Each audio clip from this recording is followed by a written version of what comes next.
The United States slapped sanctions on the leaders of Myanmar's junta, warning that more punishment could come even as the generals in Yangon ordered demonstrators to get back to work or face effective actions. As Myanmar was preparing for a seventh consecutive day of anti-coup rallies, the U.S. Treasury Department announced it was blocking any U.S. assets and transactions with 10 current or former military officials held responsible for the February 1 coup.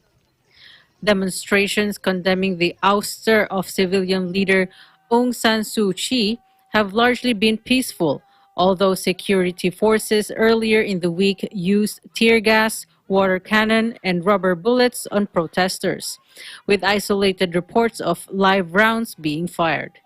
In the most significant concrete action, President Joe Biden announced his administration was cutting off the general's access to $1 billion in funds in the United States. Targets of U.S. sanctions announced Thursday include Army Chief General Min Aung Hlaing, who now holds legislative, judicial, and executive powers in Myanmar. Hlaing was already under U.S. sanctions over the campaign against the mostly Muslim Rohingya minority. Also targeted are military leaders in the new cabinet, such as Defense Minister General Mya Tun-u, as well as 3 gem exporting companies controlled by Myanmar's military.